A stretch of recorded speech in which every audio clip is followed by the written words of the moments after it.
ನಮಸ್ಕಾರ, ನಾನು ಡಾಕ್ಟರ್ ದೀಪಕ್. ಇವತ್ತು ಲ್ಯಾಬ್ ನಲ್ಲಿ ಕ್ವಾಲಿಟಿ ಹೇಗೆ ಎವಾಲ್ವ್ ಆಯ್ತು ಅನ್ನೋದನ್ನ ನಾನು ಅರ್ಥ ಮಾಡ್ಕೊಂಡಿರೋ ರೀತಿಯಲ್ಲಿ ನಿಮ್ಗೆ ಹೇಳ್ತೀನಿ. CV ಇಂದ ಸಿಗ್ಮಾ ತನಕ ಹೇಗೆ ಎವಾಲ್ವ್ ಆಯ್ತು ಅನ್ನೋದನ್ನ ಇವತ್ತು ನೋಡೋಣ. ಮೊದಲಿಗೆ ಕ್ವಾಲಿಟಿ ಅಂತ ಬಂದ್ರೆ ಪ್ರಾಡಕ್ಟ್ ಮತ್ತೆ ಸರ್ವಿಸ್ಗೆ ಕ್ವಾಲಿಟಿ ಆಸ್ಪೆಕ್ಟ್ಸ್ ಡಿಫ್ರೆಂಟ್ ಆಗುತ್ತೆ. ಟೆಕ್ನಿಕಲಿ ನಾವ್ ಹೇಳೋದಾದ್ರೆ ಲ್ಯಾಬ್ ನಲ್ಲಿ ಕ್ವಾಲಿಟಿ ಅಂತಂದ್ರೆ ಫ್ರೀ ಆಫ್ ಎರರ್ ಅಥವಾ ಡಿಫೆಕ್ಟ್ಸ್ ಇಲ್ಲದೆ ಇರೋದನ್ನ ನಾವು ಕ್ವಾಲಿಟಿ ಅಂತ ಹೇಳ್ಬೋದು. ಕ್ವಾಲಿಟಿ ಆಸ್ಪೆಕ್ಟ್ಸ್ ಗೆ ಹೋಗೋಕ್ಕಿಂತ ಮುಂಚೆ ಟ್ರೂ ವ್ಯಾಲ್ಯೂ ಅನ್ನೋದನ್ನ ನಾವು ಚೆನ್ನಾಗಿ ತಿಳ್ಕೊಳ್ಬೇಕು. ಏನಿದು ಟ್ರೂ ವ್ಯಾಲ್ಯೂ ಅಂತ ಹೇಳಿದ್ರೆ, ಈಗ ನಮ್ಮ ಬಾಡಿನಲ್ಲಿ ಕ್ರಿಯಾಟಿನಿನ್ 1.1 ಇದೆ ಅಂತ ಅನ್ಕೊಳ್ಳಿ. ಇವಾಗಿನ ಜನರೇಷನ್ ನಲ್ಲಿ ಟೆಸ್ಟ್ ಗಳ ಮೂಲಕ ನಾವೇನು ಮೆಜರ್ ಮಾಡಿದೀವಿ ಇದು 1.1. ಮುಂದೆ ನೆಕ್ಸ್ಟ್ ಜನರೇಷನ್ ಟೆಸ್ಟ್ ಗಳು ಬಂದಾಗ ಆ ವ್ಯಾಲ್ಯೂ ಚೇಂಜ್ ಆಗ್ಬೋದು. ಟೆಕ್ನಾಲಜಿ ಇಂಪ್ರೂವ್ಮೆಂಟ್ ಆಗ್ತಾ ಇದ್ದಾಗೆ ಅಕ್ಯುರಸಿ ಜಾಸ್ತಿ ಆಗ್ಬಿಟ್ಟು ಇನ್ ಡೆಪ್ತ್ ಇವ್ಯಾಲ್ಯೂಯೇಷನ್ ಆದಾಗ ಟ್ರೂ ವ್ಯಾಲ್ಯೂ ಚೇಂಜ್ ಆಗ್ಬೋದು. ಹಾಗಾಗಿ ಟ್ರೂ ವ್ಯಾಲ್ಯೂನ ನಾವು ಹೈಪೋಥೆಟಿಕಲ್ ವ್ಯಾಲ್ಯೂ ಅಥವಾ ಕಾಲ್ಪನಿಕ ವ್ಯಾಲ್ಯೂ ಅಂತ ಕರಿತೀವಿ. ಯೂಶಲಿ ನಾವು ಕ್ಯಾಲಿಬ್ರೇಟರ್ಸ್, ಸ್ಟ್ಯಾಂಡರ್ಡ್ಸ್ ಮತ್ತು ಮೀನ್ ವ್ಯಾಲ್ಯೂ ಏನಿದೆ ಪಿಯರ್ ಗ್ರೂಪ್ ಇಂದ ಇದನ್ನ ಟ್ರೂ ವ್ಯಾಲ್ಯೂ ಅಂತ ಕನ್ಸಿಡರ್ ಮಾಡ್ತೀವಿ ಕ್ಯಾಲ್ಕುಲೇಷನ್ಗೆ. ಎರಡು ಇಂಪಾರ್ಟೆಂಟ್ ಆಸ್ಪೆಕ್ಟ್ಸ್ ಆಫ್ ಕ್ವಾಲಿಟಿ ಅಂತ ಹೇಳಿದ್ರೆ, ಒಂದು ಅಕ್ಯುರಸಿ, ಇನ್ನೊಂದು ಪ್ರಿಸಿಷನ್. ಏನಿದು ಅಕ್ಯುರಸಿ? ಅಕ್ಯುರಸಿ ಅಂತ ಹೇಳಿದ್ರೆ, ಈಗ ನಾವು ಒಂದು ಪೇಷಂಟ್ ಸ್ಯಾಂಪಲ್ ನಲ್ಲಿ ಕ್ರಿಯಾಟಿನಿನ್ 6 ಅಂತ ಮೆಜರ್ ಮಾಡಿದೀವಿ ಅಂತ ಇಟ್ಕೊಳ್ಳಿ. ಈಗ ಟ್ರೂ ವ್ಯಾಲ್ಯೂ 7 ಅಂತ ಇದ್ರೆ ಆ 6 ಏನಿದೆ ಅದು 7ಗೆ ಎಷ್ಟು ಹತ್ರ ಇದೆ ಅದು ಅಕ್ಯುರಸಿ. ಇದು ಈಗ 6.5 ಆಯ್ತು, 6.9 ಆಯ್ತು ಅಂತ ಹೇಳಿದ್ರೆ ಆ ವ್ಯಾಲ್ಯೂ ಏನ್ ಮೆಜರ್ ಮಾಡಿದೀವಿ ನಾವು ಟ್ರೂ ವ್ಯಾಲ್ಯೂಗೆ ಹತ್ರ ಬರ್ತಾ ಇದೆ, ಅಂದ್ರೆ ಮೋರ್ ಅಕ್ಯುರೇಟ್ ಆಗ್ತಾ ಇದೆ ಅಂತ. ಸೊ ಹಾಗಾಗಿ ಎಷ್ಟು ಕ್ಲೋಸ್ ಇರುತ್ತೋ ಟ್ರೂ ವ್ಯಾಲ್ಯೂಗೆ ನಾವು ಮೆಜರ್ ಮಾಡಿರೋ ವ್ಯಾಲ್ಯೂ ಅಷ್ಟು ನಮ್ಮ ರಿಸಲ್ಟ್ ಅಕ್ಯುರೇಟ್ ಆಗಿರುತ್ತೆ. ಹಾಗಾದ್ರೆ ಪ್ರಿಸಿಷನ್ ಅಂದ್ರೆ ಏನು? ಪ್ರಿಸಿಷನ್ ಅಂತಂದ್ರೆ, ಈಗ ನೀವು ಒಂದ್ ಪೇಷಂಟ್ ಸ್ಯಾಂಪಲ್ ನ ತಗೊಂಡಿದ್ದೀರಾ, ಅದನ್ನ ಒಂದ್ಸಲ ಮೆಜರ್ ಮಾಡಿದೀರಾ, ಕ್ರಿಯಾಟಿನಿನ್ 6 ಅಂತ ಬಂದಿದೆ. ಇನ್ನೊಂದ್ಸಲ ಮೆಜರ್ ಮಾಡಿದಾಗ 6 ಬರ್ಬೇಕು, ಅಂದ್ರೆ ಅದು ತುಂಬಾ ಪ್ರಿಸೈಸ್ ಆಗಿದೆ ಅಂತ ಅರ್ಥ. ಆದ್ರೆ ಯೂಶಲಿ ಲ್ಯಾಬ್ ನಲ್ಲಿ ಹೀಗಾಗಲ್ಲ, ಸ್ವಲ್ಪ ಹೆಚ್ಚು ಕಮ್ಮಿ ಬಂದೇ ಬರುತ್ತೆ. ಹಾಗಾಗಿ ಅದಕ್ಕೆ ನಾವು ಇಂಪ್ರಿಸಿಷನ್ ಇದೆ ಅಂದ್ರೆ ಪ್ರಿಸಿಷನ್ ಅಷ್ಟಾಗಿ ಇಲ್ಲ, ಎಷ್ಟು ಇಂಪ್ರಿಸಿಷನ್ ಇದೆ ಅನ್ನೋದನ್ನ ನಾವು ಕ್ಯಾಲ್ಕುಲೇಟ್ ಕೂಡ ಮಾಡ್ತೀವಿ. ಹಾಗಾಗಿ ಪ್ರಿಸಿಷನ್ ಅಂತಂದ್ರೆ ನಾವು ಈಗ ಕ್ರಿಯಾಟಿನಿನ್ ಸ್ಯಾಂಪಲ್ ಏನಿದೆ ಅದನ್ನ 5 ಸಲ ಅಥವಾ 10 ಸಲ ಮೆಜರ್ ಮಾಡಿದಾಗ ಅದು ಎಷ್ಟು ಕ್ಲೋಸ್ ಆಗಿದೆ, ಆ ವ್ಯಾಲ್ಯೂಸ್ ಎಷ್ಟು ಹತ್ರದಲ್ಲಿದೆ ಅನ್ನೋದನ್ನ ಪ್ರಿಸಿಷನ್ ಅಂತ ಕರಿತೀವಿ. ಈ ಇಂಪ್ರಿಸಿಷನ್ ಏನಿದೆ ಇದನ್ನ ನಾವು ಲ್ಯಾಬ್ ನಲ್ಲಿ ಮಂತ್ಲಿ ಮೆಜರ್ ಮಾಡ್ತೀವಿ. ಕ್ವಾಲಿಟಿ ಕಂಟ್ರೋಲ್ ಡೇಟಾ ತಗೊಂಡು ಡೈಲಿ ನಾವೇನ್ quality control internal quality control ನ ಏನ್ ರನ್ ಮಾಡ್ತೀವಿ ಅದರಿಂದ ನಾವು ಇಂಪ್ರಿಸಿಷನ್ ನ ಕ್ಯಾಲ್ಕುಲೇಟ್ ಮಾಡ್ತೀವಿ. ಹೇಗೆ ಅಂತಂದ್ರೆ, ಅದರಿಂದ ಮೀನ್, SD ಮತ್ತು CV ನ ಕ್ಯಾಲ್ಕುಲೇಟ್ ಮಾಡ್ಬಿಟ್ಟು ಆ CV ಪರ್ಸೆಂಟೇಜ್ ಇಂದ ಇಂಪ್ರಿಸಿಷನ್ ನ ಕಂಡು ಹಿಡಿತೀವಿ. ಈ ಇಂಪ್ರಿಸಿಷನ್ ಏನಿದೆ ಇದು ರಿಯೇಜೆಂಟ್ ಹೇಗಿದೆ, ಸ್ಟೆಬಿಲಿಟಿ ಹೇಗಿದೆ, QC ಮೆಟೀರಿಯಲ್ ಸ್ಟೆಬಿಲಿಟಿ ಹೇಗಿದೆ, ಎಕ್ವಿಪ್ಮೆಂಟ್ ಸ್ಟೇಟಸ್ ಹೇಗಿದೆ, ಇದೆಲ್ಲದ್ರ ಮೇಲೂ ಡಿಪೆಂಡ್ ಆಗಿರುತ್ತೆ. CV ನ ನಾವು ಈ ಫಾರ್ಮುಲಾ ಇಂದ ಕಂಡುಹಿಡಿತೀವಿ. CV percentage is equal to standard deviation divided by mean into 100 ಅಂತ. ಇನ್ನು ಬಯಾಸ್ ಅಥವಾ ಇನ್ಅಕ್ಯುರಸಿ ಅಂತ ನಾನು ಏನ್ ಹೇಳ್ತಾ ಇದ್ದೆ ಅದನ್ನ ಹೇಗೆ ಕ್ಯಾಲ್ಕುಲೇಟ್ ಮಾಡ್ತೀವಿ ಅಂತ ಹೇಳಿದ್ರೆ, ನಾವು ಎಕ್ಸ್ಟರ್ನಲ್ ಕ್ವಾಲಿಟಿ ಅಶ್ಯೂರೆನ್ಸ್ ಪ್ರೋಗ್ರಾಮ್ ನಲ್ಲಿ ಎಲ್ಲಾ ಲ್ಯಾಬ್ ಪಾರ್ಟಿಸಿಪೇಟ್ ಮಾಡ್ತವೆ. ಆ ಪಾರ್ಟಿಸಿಪೇಟ್ ಮಾಡಿದಾಗ ಅವ್ರು ಕಳಿಸಿರೋ ಮೆಟೀರಿಯಲ್ ಏನಿರುತ್ತೆ ಅದನ್ನ ನಾವು ಟ್ರೂ ವ್ಯಾಲ್ಯೂ ಅಂತ ತೆಗೆದುಕೊಳ್ತೀವಿ. ಅಲ್ಲಿ ಎಲ್ಲಾ ಲ್ಯಾಬು ಪಾರ್ಟಿಸಿಪೇಟ್ ಮಾಡಿರೋದ್ರಿಂದ ಆ ಎಲ್ಲಾ ಲ್ಯಾಬು ಪಾರ್ಟಿಸಿಪೇಟ್ ಮಾಡಿ ಆ ವ್ಯಾಲ್ಯೂ ಇಂದ ತೆಗ್ದಿರೋ ಮೀನ್ ಏನಿರುತ್ತೆ ಅದನ್ನ ನಾವು ಟ್ರೂ ವ್ಯಾಲ್ಯೂ ಅಂತ ತೆಗೆದುಕೊಳ್ತೀವಿ. ಅದರಿಂದ ನಾವು ಬಯಾಸ್ ಅಥವಾ ಇನ್ಅಕ್ಯುರಸಿನ ಕ್ಯಾಲ್ಕುಲೇಟ್ ಮಾಡ್ತೀವಿ. ಈ ಬಯಾಸ್ ಏನಿದೆ ಇದು ಬೇರೆ ಲ್ಯಾಬ್ಗಳು ಹೇಗೆ ಪರ್ಫಾರ್ಮ್ ಮಾಡ್ತಾ ಇದ್ದಾರೆ ಅನ್ನೋದ್ರ ಮೇಲೆ ಡಿಪೆಂಡ್ ಆಗಿರುತ್ತೆ. ಪ್ಲಸ್ ಸ್ಟೆಬಿಲಿಟಿ ಆಫ್ ರಿಯೇಜೆಂಟ್, ಆಮೇಲೆ ಮೆಟೀರಿಯಲ್ ನ ಸ್ಟೆಬಿಲಿಟಿ ಮೇಲೆ ಡಿಪೆಂಡ್ ಆಗಿರುತ್ತೆ, ಹಾಗೂ ಎಕ್ವಿಪ್ಮೆಂಟ್ ನ ಕಂಡೀಷನ್ ಮೇಲೆ ಕೂಡ ಇದು ಡಿಪೆಂಡ್ ಆಗಿರುತ್ತೆ. ಬಯಾಸ್ ಅಥವಾ ಇನ್ಅಕ್ಯುರಸಿನ ನಾವು ಈ ಫಾರ್ಮುಲಾ ಇಂದ ಕಂಡುಹಿಡಿತೀವಿ. Bias is equal to observed value minus expected value. ಅದನ್ನೇ ನೀವು ಪರ್ಸೆಂಟೇಜ್ ಅಲ್ಲಿ ಕಂಡುಹಿಡಿಬೇಕು ಅಂತ ಆದ್ರೆ, bias percentage is equal to observe value minus expected value divided by expected value into 100 ಅಂತ ಮಾಡ್ಬೇಕಾಗತ್ತೆ. ಈ ಇಂಪ್ರೆಸಿಷನ್ ಮತ್ತು ಇನ್ಅಕ್ಯುರಸಿ ಅಥವಾ ಬಯಾಸ್ ಅಂತ ಏನ್ ಹೇಳ್ತಾ ಇದ್ದೀನಿ, ಅದು ಎಷ್ಟಿರ್ಬೇಕು, ಎಷ್ಟರೊಳಗಿರ್ಬೇಕು, ಲಿಮಿಟ್ ಏನಿದೆ ಅನ್ನೋದನ್ನ ಹಲವಾರು ಗೈಡ್ ಲೈನ್ಸ್ ನಮ್ಗೆ ಹೇಳ್ತವೆ. ಅದರಲ್ಲಿ ಕೆಲವು biological variation database, West guard ಏನ್ ಕೊಡ್ತಾರೆ, ಮಿನಿಮಲ್, ಆಪ್ಟಿಮಲ್, ಈ ತರ ಎಲ್ಲ ಗೈಡ್ ಲೈನ್ಸ್ ಇದೆ. EFLM ಇದೆ, ಕ್ಲಯಾ ಇದೆ, ಇನ್ನು ಹಲವಾರು ಗೈಡ್ ಲೈನ್ಸ್ ಇದೆ. ನಮ್ಮ ದೇಶದಲ್ಲಿ ನಮ್ಮ ಗವರ್ಮೆಂಟ್ ಇನ್ನ ಫಿಕ್ಸ್ ಮಾಡಿಲ್ಲ ಎಷ್ಟಿರ್ಬೇಕು ಅಂತ.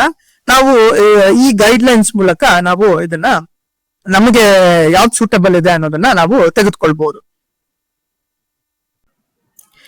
ಈ ಇಂಪ್ರಿಸಿಷನ್ ಮತ್ತು ಬಯಾಸ್ ನಾವೇನ್ ಕ್ಯಾಲ್ಕುಲೇಟ್ ಮಾಡ್ತಾ ಇದೀವಿ, ಇಂಪ್ರಿಸಿಷನ್ ನ ಡೈಲಿ ಕ್ವಾಲಿಟಿ ಕಂಟ್ರೋಲ್ ನಿಂದ CV% ತೆಗೆದು ಕ್ಯಾಲ್ಕುಲೇಟ್ ಮಾಡ್ತಾ ಇದೀವಿ, ಹಾಗೂ ಬಯಾಸ್ ನ ನಾವು ಎಕ್ಸ್ಟರ್ನಲ್ ಕ್ವಾಲಿಟಿ ಅಶೂರೆನ್ಸ್ ಪ್ರೋಗ್ರಾಮ್ ನಿಂದ ಕ್ಯಾಲ್ಕುಲೇಟ್ ಮಾಡ್ತಾ ಇದೀವಿ.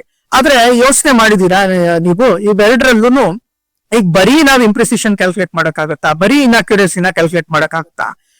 ಇವೆರಡು ಯಾವಾಗ್ಲೂ ಒಂದ್ಸಲ ನೀವೇನಾದ್ರೂ ಸ್ಯಾಂಪಲ್ ನ ರನ್ ಮಾಡಿದೀರಾ ಅಂತಂದ್ರೆ ಅದರಲ್ಲಿ ಇಂಪ್ರಿಸಿಷನ್ ಕೂಡ ಇರುತ್ತೆ, ಇನ್ಅಕ್ಯುರಸಿ ಕೂಡ ಇರುತ್ತೆ.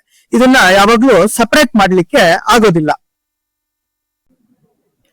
ಈಗ ನಾನು ಏನ್ ಹೇಳ್ದೆ, ಇಂಪ್ರಿಸಿಷನ್ ಮತ್ತು ಬಯಾಸ್ ನ ನಾವು ಸಪರೇಟ್ ಮಾಡ್ಲಿಕ್ಕೆ ಆಗೋದಿಲ್ಲ. ಹಾಗಾಗಿ ಈ concept total allowable error concept ಅಂತ ಬಂದಿದೆ.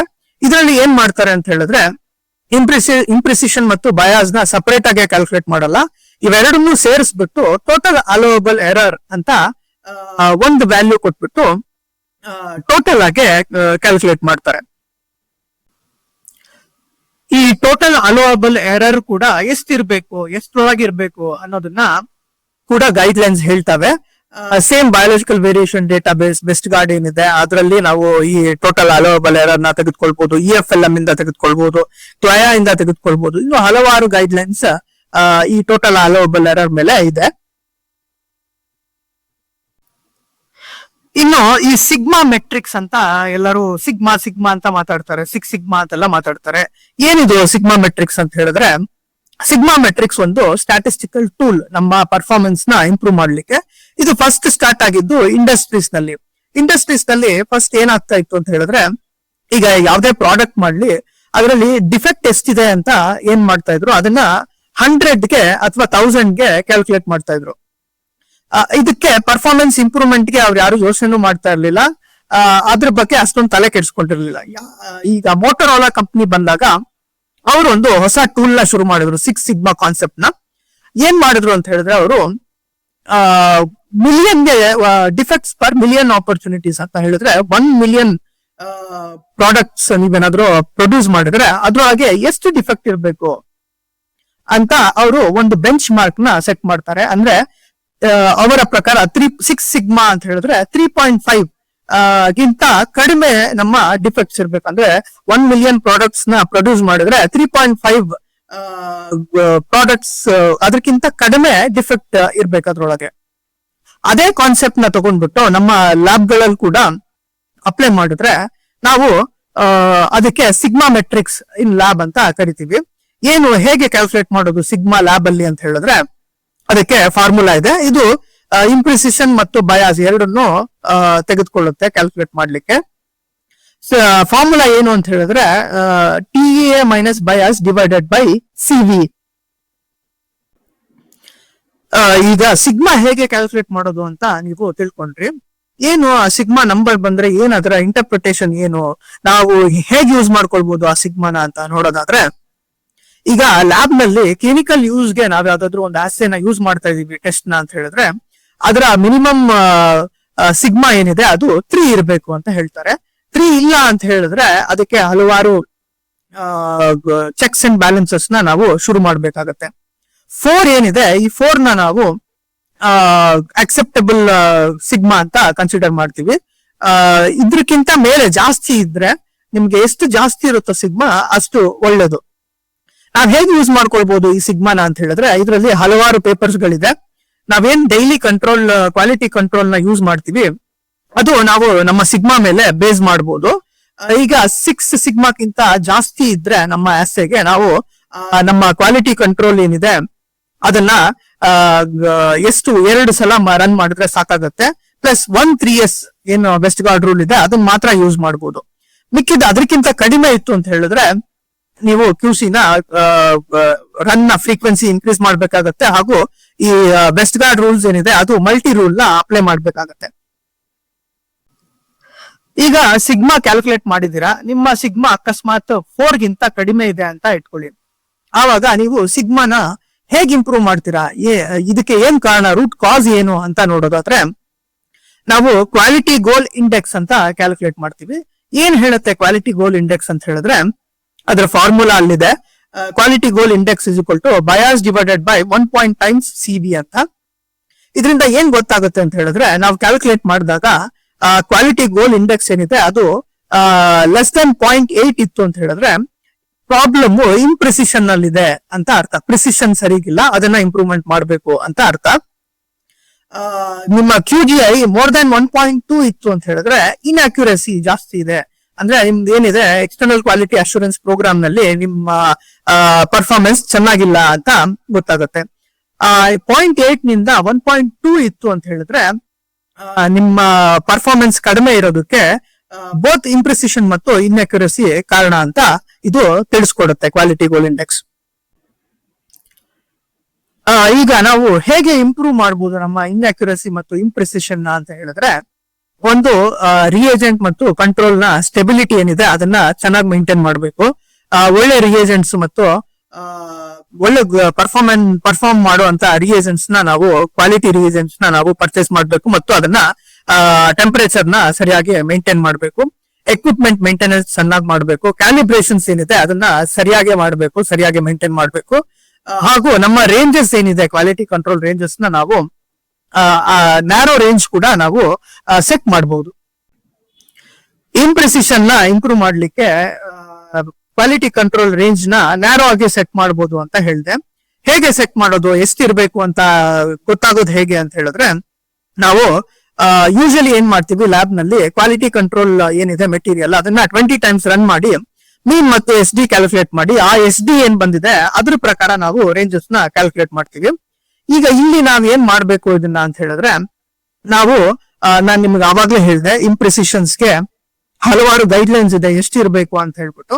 ಆ ಗೈಡ್ ಲೈನ್ಸ್ ನ ತಗೊಂಡು ಗೋಲ್ CV ಅಂತ ಹೇಳ್ತೀವಿ ಅದಕ್ಕೆ. ಆ ಗೈಡ್ ಲೈನ್ಸ್ ನ ಒಂದು ಸೆಲೆಕ್ಟ್ ಮಾಡಿ ಆ ಗೋಲ್ CV ನ ನೀವು ತಗೊಂಡು ಆಲ್ರೆಡಿ ಅದ್ರೊಳಗೆ ಹಾಕಿ ನೀವು ಇಲ್ಲಿ ಉಲ್ಟಾನ SD ಕ್ಯಾಲ್ಕುಲೇಟ್ ಮಾಡ್ಬೇಕಾಗತ್ತೆ. ಆಲ್ರೆಡಿ ನೀವು CV ಏನಿದೆ ಅದನ್ನ ಗೋಲ್ CV ತಗೊಂಡ್ಬಿಟ್ಟು ಅದರಿಂದ ನೀವು ಉಲ್ಟಾ SD ಕ್ಯಾಲ್ಕುಲೇಟ್ ಮಾಡಿ ಈ SD ಏನ್ ಬಂದಿರುತ್ತೆ ಈ ಗೋಲ್ CV ಹಾಕಿದಾಗ ಆ SD ಇಂದ ನೀವು ನಿಮ್ಮ ರೇಂಜ್ ನ ಕ್ಯಾಲ್ಕುಲೇಟ್ ಮಾಡಿ ಆ ರೇಂಜ್ ನ ನೀವು ಯೂಸ್ ಮಾಡಿದ್ರೆ ಇಂಪ್ರೆಸಿಷನ್ ನ ಇಂಪ್ರೂವ್ ಮಾಡಬಹುದು. ಇದೇನಪ್ಪ ಇದು ಇಷ್ಟೊಂದೆಲ್ಲ ಇದೆ, ಎಷ್ಟೊಂದು ಪ್ಯಾರಾಮೀಟರ್ಸ್ ರನ್ ಮಾಡ್ತೀವಿ ನಮ್ ಲ್ಯಾಬ್ ಅಲ್ಲಿ, ಇಷ್ಟಕ್ಕೆಲ್ಲ ಇಷ್ಟೊಂದು ಮಾಡಕ್ ಆಗುತ್ತಾ ಅಂತ ನೀವು ಯೋಚನೆ ಮಾಡ್ತಾ ಇರ್ಬೋದು. ಒಂದೇ ಸಲ ಮಾಡಕ್ ಆಗಲ್ಲ. ಸೊ ಒಂದೊಂದು ಕೆಲವು ಇಂಪಾರ್ಟೆಂಟ್ ಪ್ಯಾರಾಮೀಟರ್ಸ್ ನ ಸೆಲೆಕ್ಟ್ ಮಾಡ್ಕೊಳ್ಳಿ. ಫಸ್ಟ್ ಅದಕ್ಕೆ ಫೋಕಸ್ ಮಾಡಿ ಸಿಗ್ಮಾನ ಕ್ಯಾಲ್ಕುಲೇಟ್ ಮಾಡಿ, ಗೋಲ್ CV ಇಂದ ನಿಮ್ಮ ರೇಂಜ್ ನ ಸೆಟ್ ಮಾಡಿ, ಹಾಗೂ ಏನು ಕ್ವಾಲಿಟಿ ಗೋಲ್ ಇಂಡೆಕ್ಸ್ ಏನ್ ಬರ್ತಾ ಇದೆ ಅದ್ರ ಪ್ರಕಾರ ಇನ್ಅಕ್ಯುರಸಿ ಪ್ರಾಬ್ಲಮ್ ಇಂಪ್ರೆಸಿಷನ್ ಪ್ರಾಬ್ಲಮ್ ಅಂತ ನೋಡ್ಕೊಂಡು ರೂಟ್ ಕಾಸ್ ಅನಾಲಿಸಿಸ್ ಮಾಡಿ ಇಂಪ್ರೂವ್ಮೆಂಟ್ ಗೆ ದಾರಿ ಹುಡುಕಿ. ಇದು ನನ್ನ ರೆಫರೆನ್ಸಸ್. ನಿಮ್ಗೆಲ್ಲ ಕಾನ್ಸೆಪ್ಟ್ ಅರ್ಥ ಆಗಿದೆ ಅಂತ ಅನ್ಕೊಂಡಿದ್ದೀನಿ. Thank you.